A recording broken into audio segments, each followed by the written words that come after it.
لو حابب تتفرج على ملخص أول 9 حلقات هتلاقيهم في اللينك اللي فوق ده. بعد اللي حصل لسارة، جمال دخل في حالة اكتئاب ومبقاش يشتغل وبقى حابس نفسه في أوضته، ولا بياكل ولا بيشرب ولا بيكلم حد، ومهما كلموه مكانش بيسمع كلامهم. وبعد كده جه واحد اسمه سالم من السعودية ينزل في الفندق وحجز أوضة 205، بس بدل ما يخش أوضة 205 لقى أوضة 207 اتفتحت، فقام دخلها ولقى فيها العفريتة وبتقوله أخيرا جيت، كنت مستنياك من زمان، بس المرة دي انت لازم تلاقي اللي بتدور عليه. وركز معايا كده عشان الحلقة كلها حاجات عبيطة وكلها داخلة في بعض. وبعد كده العفريتة بتنزل للخواجة مايكل وبتقوله انفد بجلدك احسن لك، عشان الليلة اخي ليلة. انزل يلا اجري، انفد بجلدك انفد بجلدك. وبعد كده مصطفى بيخش على عم مينا وبيقوله احنا لازم نولع في الأوضة 207 عشان ما تقتلش حد تاني، كفاية اللي خلصت عليهم. ومديحة قالت له وانا معاك يا مصطفى، وعم مينا قال له وانا كمان معاك يا مصطفى. ولقوا كمان الخواجة مايكل بيقول لهم انا كمان معاكم. ماني معاك يا زناتي وانا معاك يا زناتي وانا معاك يا زناتي. فعم مينا قال يبقى احنا لازم نفضي الفندق كله، وهنقول للزباين ان في مشكلة في الصرف ونديهم فلوسهم عشان نفضل الأوضة. وعملوا كده فعلا، وكل الزباين مشيت، مفضلش الا الزبون اللي في أوضة 207. فطلع له عم مينا ولقى سالم بقى بيقول له ايه الأوضة دي يا عم مينا، غريبة وعجيبة. غريبة وعجيبة. أول ما دخلتها لقيت فيها حاجات عجيبة وغريبة، بس عايز أقولك على الأغرب بقى، إن وأنا صغير كنت عيل خواف جدا، فعشان كده أبويا خدني جبل عندنا في السعودية اسمه جبل الجن، وقال لي لازم تواجه خوفك وتهزمه. وأبويا كان فاكر إني هقعد أصيخ وأصوت، وأنا كمان كنت فاكر كده، بس أنا ما حسيتش بأي حاجة. ليه بقى؟ لأني كنت في الأوضة دي ومش عارف جيت إزاي، ولا إحنا كمان والله يا عم سالم. سلام. اما قصه عبره صحيح. يا سلام يا عم حسيت ان انا بحكي لك الخطايا. وبيختم سالم كلامه وبيقول له انا هلم هدومي وانزل وراك يا عم مينا، مش ده اللي كنت عايزه؟ فعم مينا قال له عرفت ازاي؟ قام سالم مشاويله على الصورة اللي في الأوضة اللي فيها سالم بيمشي من الفندق، وبيطلب سالم اللوحة دي من عم مينا، وعم مينا بيديها له فعلا وبيسلم عليه قبل ما يمشي، وبكده يكون الفندق فضي.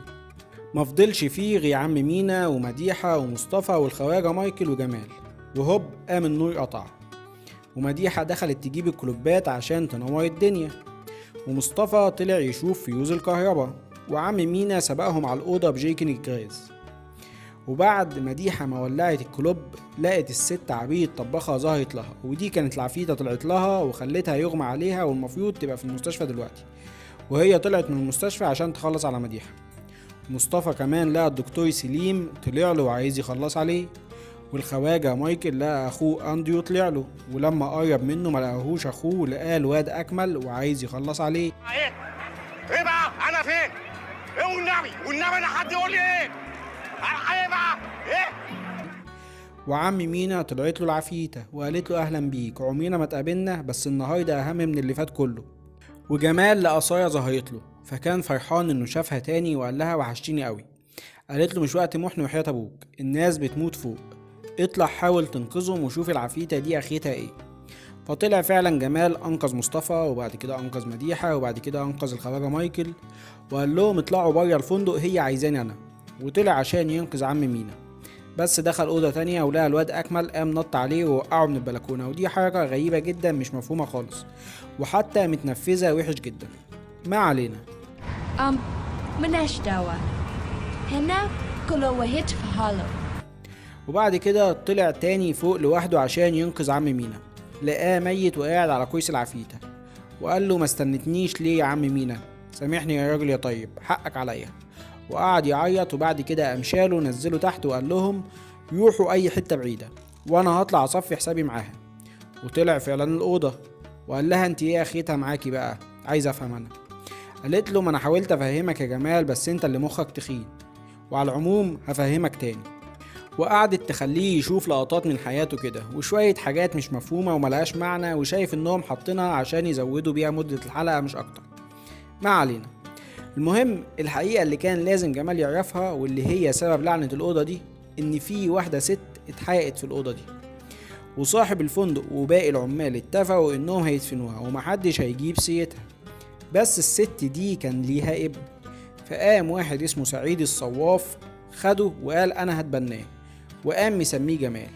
فده معناه ان جمال هو ابن الست اللي اتحققت في الأوضة دي، او بمعنى اصح هو ابن العفيتة. يا ابن الرقاصة. ولما الست دي روحها طلعت وبدأت تقتل في كل اللي يخشوا الأوضة، الراجل اللي اسمه سعيد الصواف ده بدأ يكره جمال، وحس انه السبب في كل اللي حصل وكل اللي هيحصل.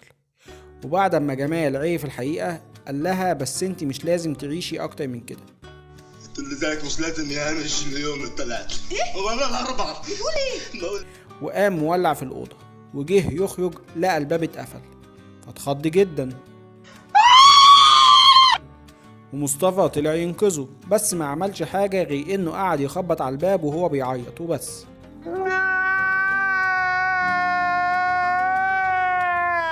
يا ريتك ما كنت طلعت يا مصطفى.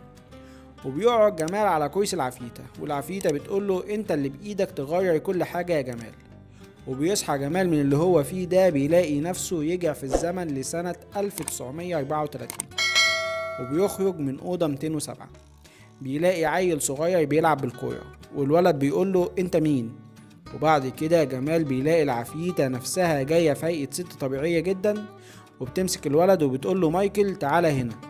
وبعد كده بتسأل جمال بتقوله انت مين وايه اللي جابك هنا. وبتخلص الحلقة على كده، وبيكتبوا بعديها نهاية الجزء الأول.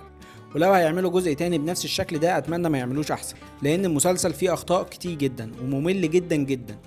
وبيخلص الفيديو على كده. فلو عجبك الفيديو منساش تعمل لايك وشير وسبسكرايب وتقولي كومنت عشان اكمل، ولو ما عجبكش الفيديو منساش تعمل ديسلايك وشير وسبسكرايب برضه، بس تعبني كومنت عشان ابطل.